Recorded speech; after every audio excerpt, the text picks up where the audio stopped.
Hello, welcome to some more of our conversation around the subject of peace during this Advent season. To start us off in our meditation today, I have a quote from Mother Teresa.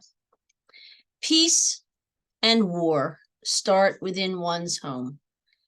If we really want peace for the world, then start by loving one another within our families. Some words of wisdom given to us by the saint, Mother Teresa. And the hymn that we're going to start off with today comes from our hymnal, the Episcopal hymnal again, and it's hymn number 578. And it gives us an idea around peace and around the concept of, as we heard yesterday, the King of Peace. So let's take a moment. There was a trick that I learned many years ago to help us to relax. And I carried the tension in my shoulders, and they said, tense everything up and then let go. So then let's do that a couple of times to really let go of that tension builds up, that stress that we carry with us all the time. Take a clearing breath. Let's hear what this particular poem says to us. O King of love, O King of peace, make wars throughout the world to cease. The wrath of nations now restrain. Give peace, O God, give peace again. Remember, Lord, thy works of old, the wonders that thy people told. Remember not our sins' dark stain. Give peace, O God, give peace again. Whom shall we trust but thee, O Lord? Where rest but on thy faithful word? None ever call on thee in vain. Give peace, O God, give peace again. One of the more interesting elements of the hymn writer Sir Henry Williams Baker's life is that he was the third in line to hold the title of the Baker, well, later known as the Shurston Baker Baronetcy of Dunstable House in Richmond in the county of Surrey, which is a heck of a title. Now, this is the title in the baronage of Great Britain and was first awarded in 1796 to Robert Baker in honor for him raising and maintaining a cavalry regiment of 500 men who were known as the Richmond Rangers. And this was under the reign of King George III. His sons in turn succeeded him as the second Baron, and he achieved the military status of Vice Admiral in the Royal Navy. Again, a military position. And the fourth and fifth Barons under this particular title also held esteemed military positions. So what makes our author today different?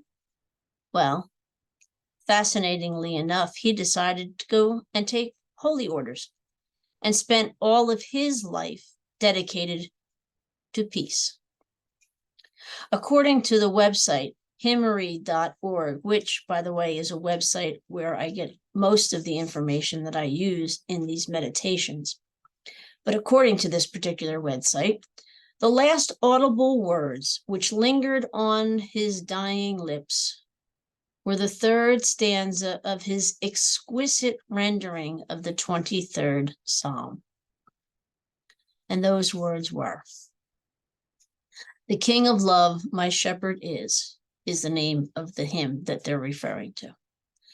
And the words that he said were, "Perverse and foolish oft I strayed, But yet in love he sought me, and on his shoulders gently laid, and home rejoicing brought me. This sad tenderness,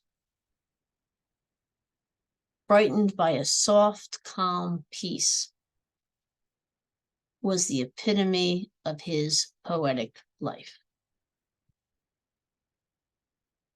Those words from that website are a beautiful tribute to the vocation of sharing God's love with the people of his parish, and more broadly to all those who enjoy his hymns, even those of us who still sing them today.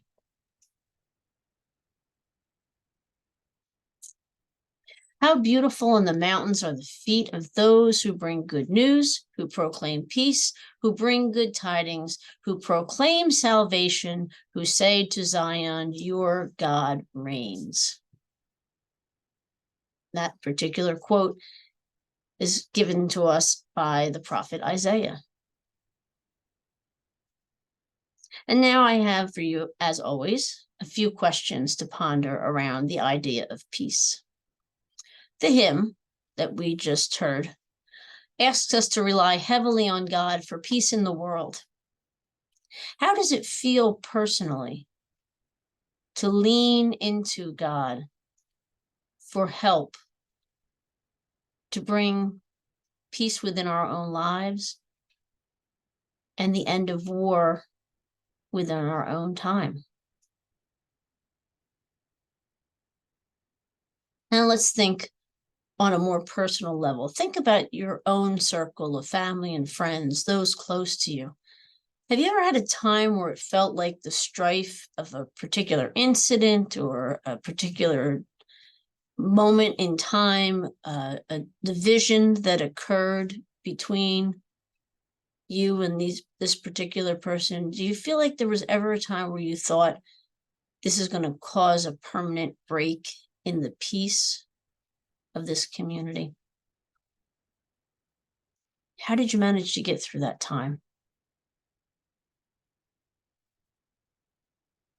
And finally, how can our words cause division and strife? And in turn, the opposite of that, how can our words lead to peace amongst ourselves and amongst our fellow human beings?